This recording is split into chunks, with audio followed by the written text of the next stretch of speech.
So thanks for coming. My name's John. I work at a company called Mapbox. And this talk is about building an application with D3. And the application that I helped build is ID, an editor for OpenStreetMap.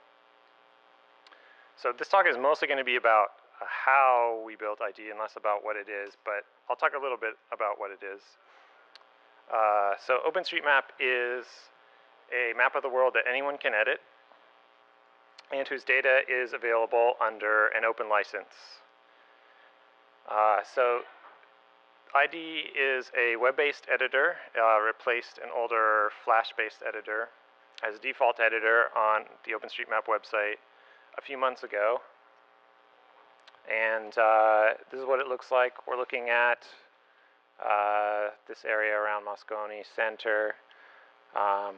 So I can go in and it looks like there's a crossing here. So we can add a crossing. You can draw lines.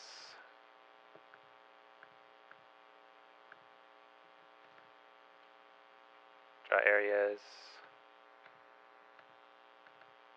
And tag things with what they are. So we can put a cemetery down in the middle of the road there. Our design goal with ID was to make an editor that was more approachable for users who are new to OpenStreetMap. So it prioritizes simple, familiar concepts over power user features and doesn't try to cover every possible editing use case. There's another Java-based desktop editor that covers that ground really well. So talking about how people usually build client-side web applications today, one of the most popular ones is to use jQuery as a general-purpose Swiss Army knife library and pair that with a framework like Backbone to provide some more structure and to handle the persistence to the server. And then usually a templating library like Moustache. If you're really cool, you might choose Zepto.js and Ember or Angular and handlebars. Although web technologies move so fast, I'm probably only outing myself as square by calling these hipster. Someone's going to come up to me afterwards and say, I only build all my apps with Exo.js, man. Yeah, you probably haven't heard of it. But I think I have one up on that guy because ID doesn't use any of these technologies at all. What it does use is D3. And traditionally, D3 is thought of as a tool for building data-driven visualizations. But in fact, the core of D3 is highly general purpose. And I think it's suitable for just about all the same problem domains as jQuery, namely just about any website or web application that's more than just a static page. So viewed in a certain light, jQuery and D3 are so similar that I ended up building possibly the world's most boring feature comparison matrix here.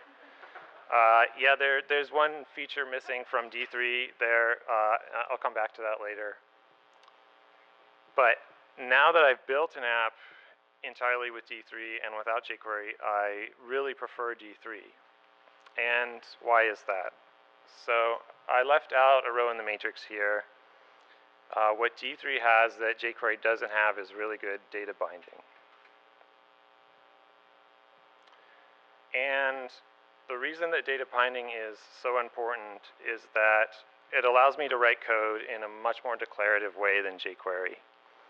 I can write code in a way that makes the relationship between my data and the DOM structure explicit, and the specific sequence of operations I need to do to build and maintain that relationship implicit. So the the data DOM relationship is important here, and the gory details of how to build it aren't. So D3 really helps me promote what's important about the code and demote what's unimportant about it. So that ends up making it clearer, more concise, easier to understand, easier to reason about. Here's an example of what I mean by that. So ID has a part of the UI that lists all the different background layers like satellite imagery or topographic maps that you can use for tracing onto the map. And it indicates the currently visible layer using a visible CSS class. And there's times when you need to update the DOM to match the current state. And in jQuery, to accomplish that, you actually have to iterate over each item in the list and call add class or remove class as appropriate. It's a very imperative approach. And here's the equivalent with D3. It's much shorter, and once you understand the basics of how D3 works, I think the intent is much more obvious. You're directly declaring the relationship between the visible class and the state of the underlying layer. So if you start reading about declarative languages, probably not surprisingly, you'll find a lot of nerds arguing about definitions. What makes one language or framework imperative and another one declarative? And there's no real hard and fast answer, so I think it's probably more productive to look at it as a spectrum. So if we're plotting tools for building and maintaining a relationship between data and DOM, on a spectrum of declarative, imperative, or imperative, declarative, we'd say that raw DOM APIs are probably the most imperative way we could go about doing that. jQuery is a little bit more declarative in that it introduces the concept of a collection of elements which you can manipulate as a group. D3 with data binding is more declarative still. But it's interesting to think about what's to the right of D3 on this spectrum. And I asked on Twitter if people had suggestions, and someone said XSL, which is a declarative language for applying styles to XML. So I can kind of see how that fits in, although it's in a bit of a different problem domain than, say, jQuery and D3. People suggested Ember and Angular, which I think is a really great answer. And the reason that they suggested that is because these are frameworks that have two-way data binding. Not only do they bind the direction of you have a data representation and you want to reflect it in the UI, but they go the other way. If you make changes in the UI, they're automatically reflected in the model.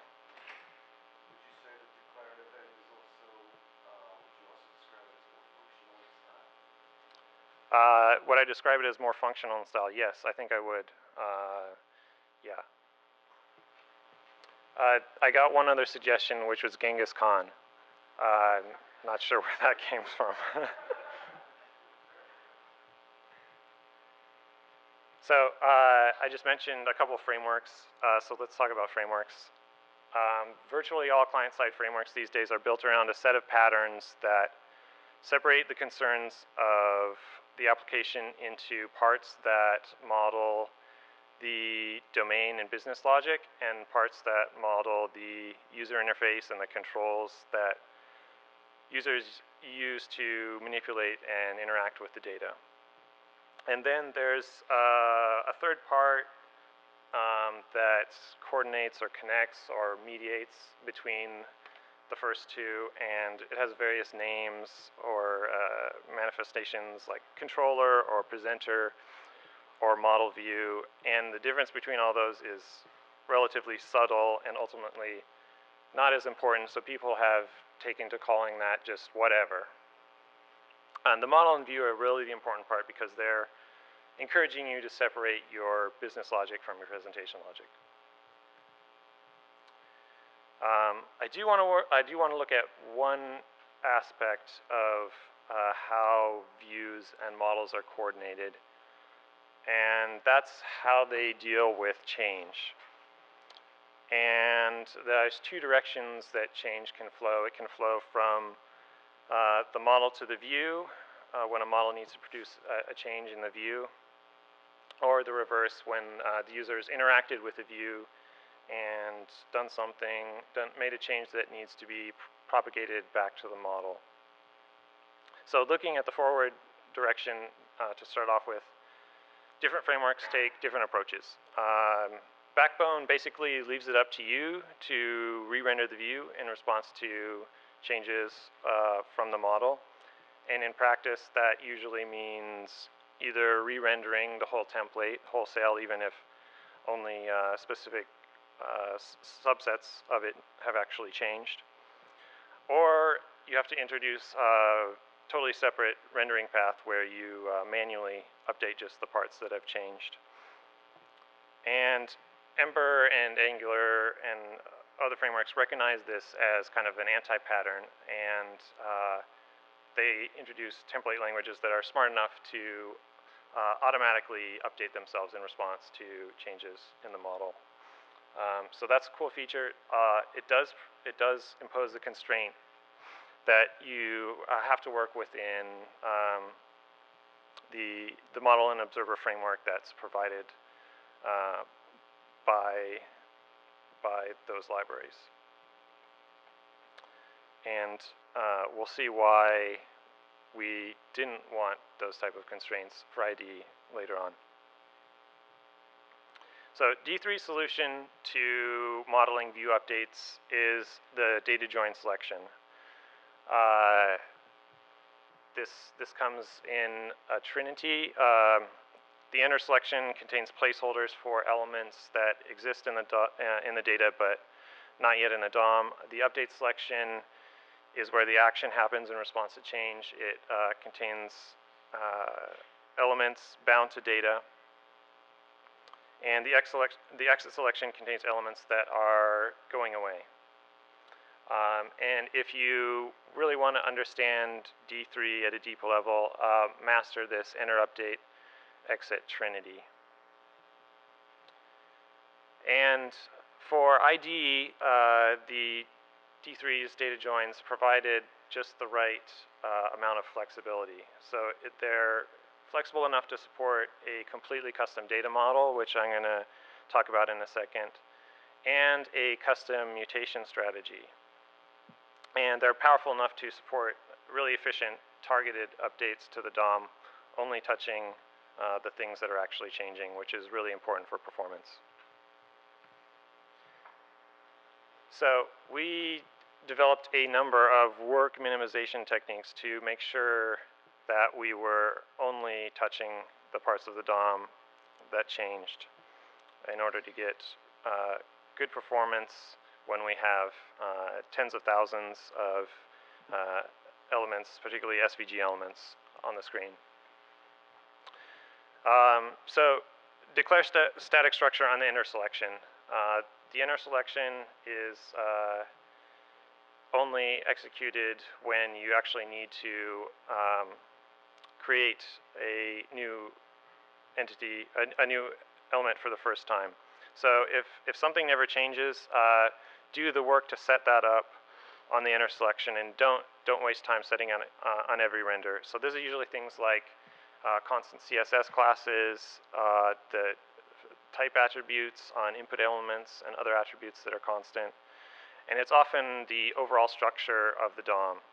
So we chain off the inner selection a lot to build up the overall structure. Declare dynamic properties on the update selection. Things that change go in the update selection. And take advantage of the fact that the inner selection is automatically merged into the update selection when you append to it. Batch updates. So most frameworks, every model can emit a change event. Every instance of a model can emit a change event saying this instance changed. That's not the case in IDE. We don't have change events on the level of individual instances. Instead, there's sort of a global change event that means something in everything changed. This is actually a good thing because it allows us to batch updates. So imagine the case where you are moving a rectangle that represents a building. There's at least four, and usually 5 things that are changing there. There's the 4 vertices, the geographic coordinates that form the corners of the building, and then there's another object that represents the building itself. And if we were sending 4 or 5 different individual change events and redrawing the entire view for each of those, it would be incredibly inefficient. So we just have one change event, and we can redraw once. But what we can do is filter the selection to the entities which actually changed, because the representation of the editing history is rich enough and sophisticated enough that we can calculate the difference between 2 different versions of the graph and use the result of that calculation to filter down the selection to the minimal set of DOM elements, the ones that actually need to be updated on screen. So what about change in the opposite direction?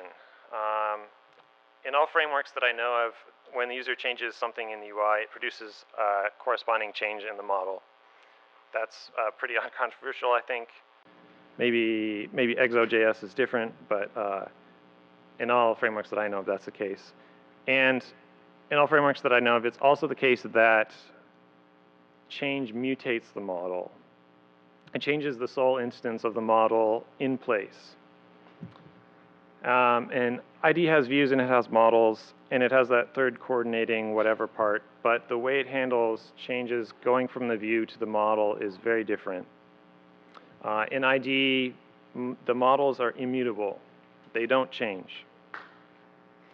And you might be thinking that models don't change might make for a rather ineffective editor, but let me describe what I actually mean by that. So quickly to go over the OSM data model. OSM has 3 types of entities. Nodes, which are latitude, longitude coordinates. Ways are ordered sequences of nodes, so they can represent things like rivers and highways and buildings. Areas are just sequences of nodes where the last one and the first one happen to be the same. And the third type is relations, which are collections of nodes, ways, and other relations that group them together in more or less free-form, higher-level features. And each of these types of entities can have key value tags that represent what it is and salient features about it. So IDE exposes a little bit different abstractions in the interface, more geometric representation. It does implement the OSM data model under the hood. So it has node, way, and relation classes, which inherit from a generic entity-based class. And it also has a graph class, which is a container for a set of entities and maintains the relationships that they have to each other. And finally, there's a history class that's used to store the history of an editing session and to provide an undo-redo implementation. So, like I said, in IDE, entities and graphs are immutable. Entity and graph objects never change. Instead, what happens is that the actions that you perform in the editor produce new versions of those entities and new graphs. So here, for instance, the user has edited the tags of a relation. So that's produced version 2 of the relation and a second graph. And the clever part here is that the node and way in the second graph are not new versions. Those are actually references to the same node and way that the first graph references. So this is a very memory efficient way to represent the editing history. If you're familiar with the way that Git does things internally, it's very similar.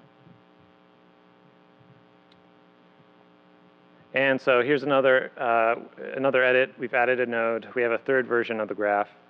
But suppose that we made a mistake and we added it in the wrong place. We want to undo that change. Here's where immutability really pays off. The typical implementation of undo would be to pair every action that you could possibly do with an equal and opposite undo action. So you're effectively writing twice the amount of code to accomplish both the undo and redo. And you have to be very, very careful to keep those two pieces of code in sync. Because if they get out of sync and you do something and then you undo it, and then you redo it, and then you undo it, you end up corrupting the history in some way that's hard to debug. But in contrast in IDE, since everything is immutable and we've actually kept around all the old versions of the graph in the history, it's really trivial to undo a change. All we have to do is reset the reference to the current graph to the previous version and then redraw the map. And this is an approach that, as far as I know, wouldn't have been possible in any off-the-shelf framework because they all make the assumption that changes in the view are reflected by mutating the model instances in place. But this was possible with D3 because D3 is very agnostic about your data representation and imposes few constraints on how you propagate change from the view back to the models.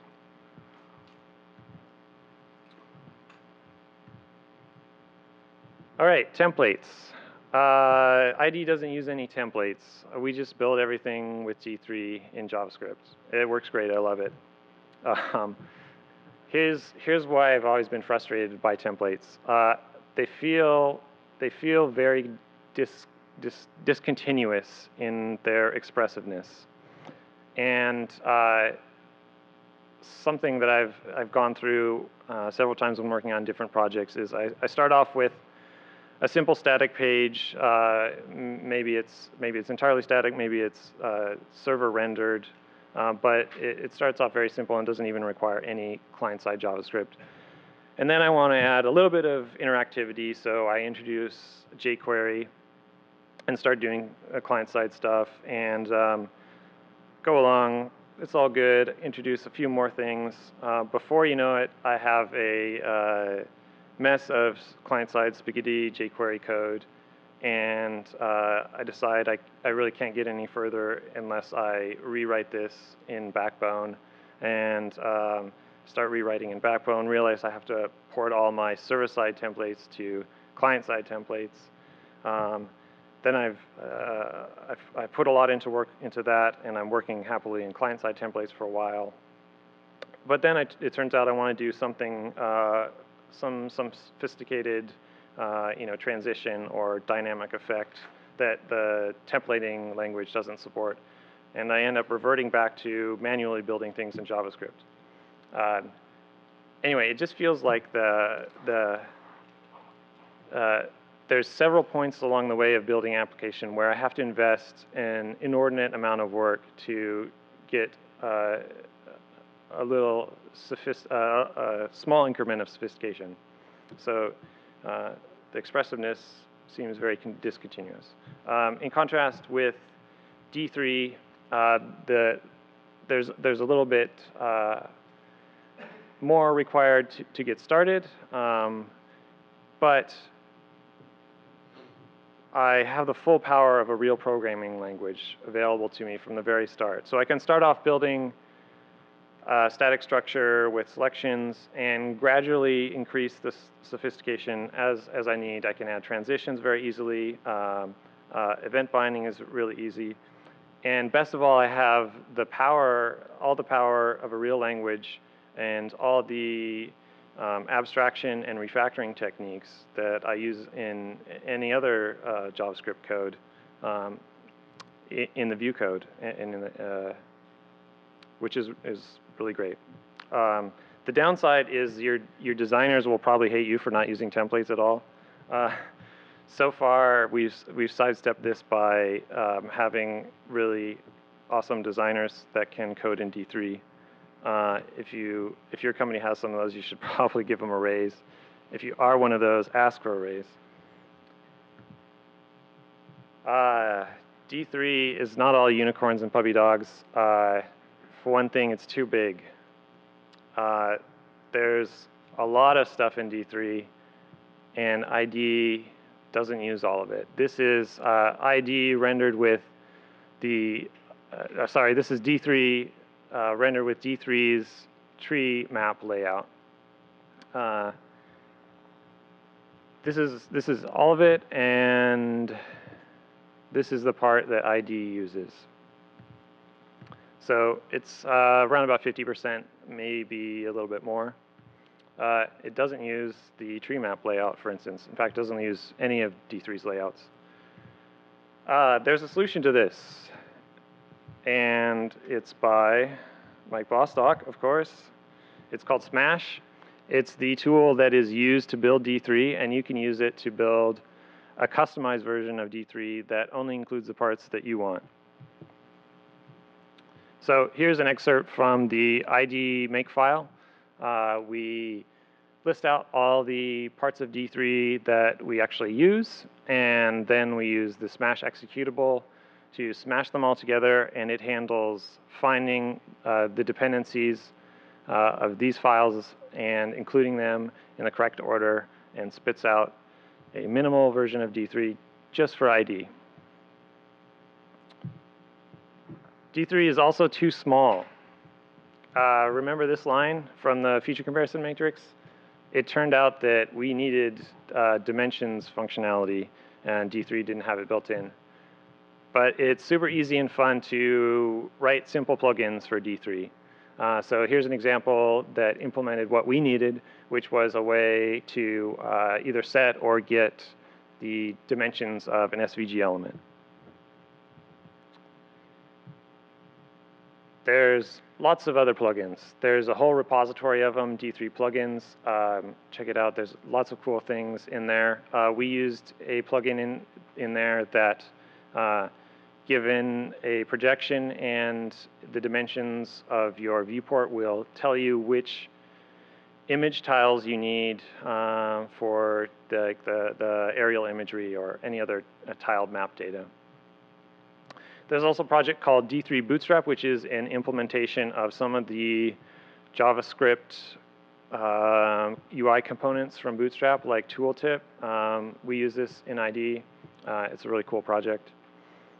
And it's really easy to write plugins as you need them. There's some that should be separated out of ID, but aren't yet, like a combo box with auto completion and type head functionality. So in the end, D3 was just right for the problem space of ID, a rich editor for geographical data that wanted to use a completely custom data model, in particular an immutable data model, and wanted tight control over how to respond to partial changes. And I'm not trying to say that Backbone or Ember or jQuery or templating languages aren't the right choice for other applications. My advice is to pick a technology that fits the requirements of your own problem domain. Don't pick it based on what's popular or commonly recommended as best practice or ticks the most checkboxes in feature comparison matrices. That said, I think that D3 is suited for many more problem domains than is commonly realized. It has applications far beyond just data-driven visualizations. So I encourage you to see if it fits your problem domain. That's it. Thanks.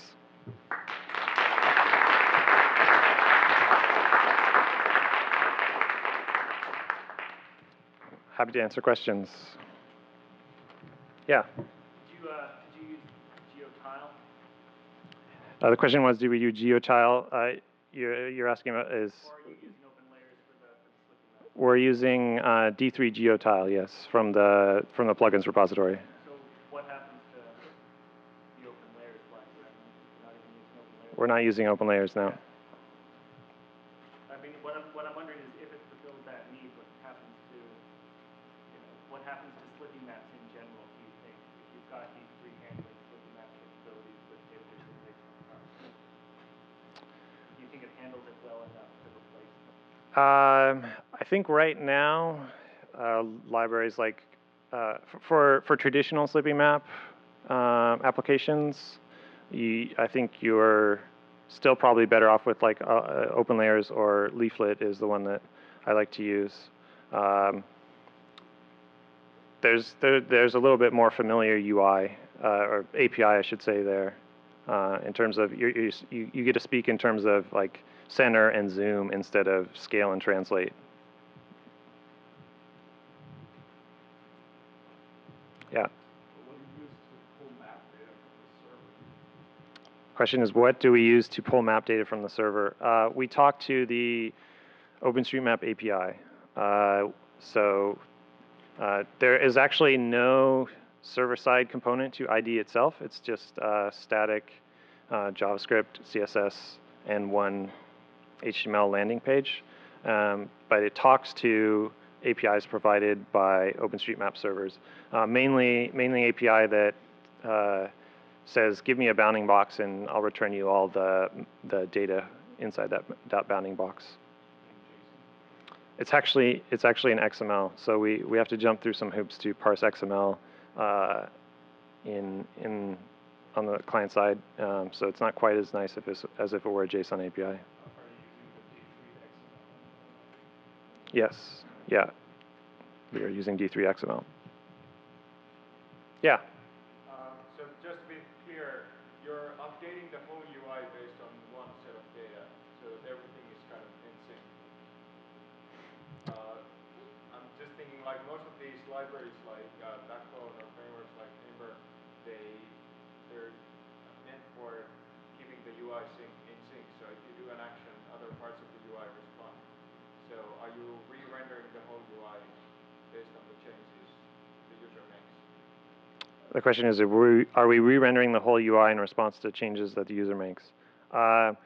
We are re-rendering the parts of the UI that need to be updated, which is, for some changes, can be several places in the UI. For example, if you are changing the type of a feature, there's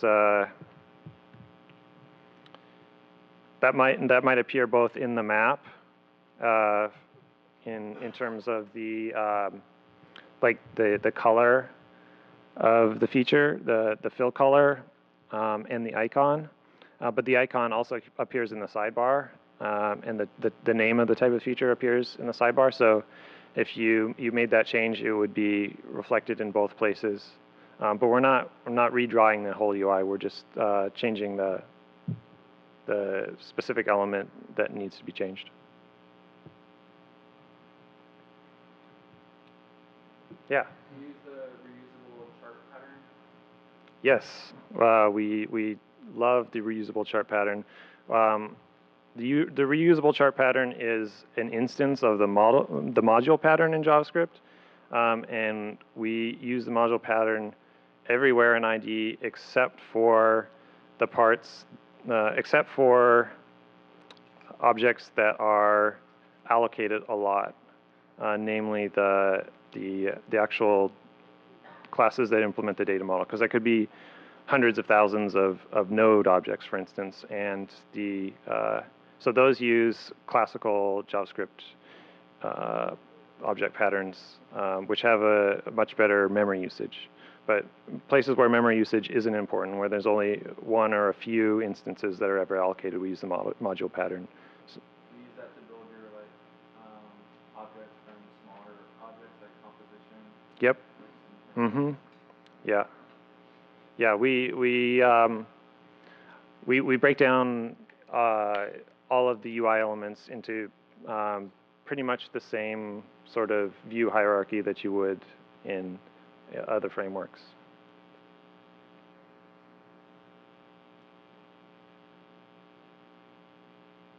Any more?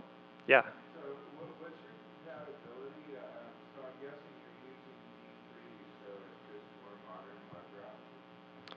Yeah. So far, we've punted on supporting IE entirely. We expect to be able to support IE 10 and up. But since we have a convenient fallback in the previous Flash-based editor, we haven't focused on making a compatibility push there yet.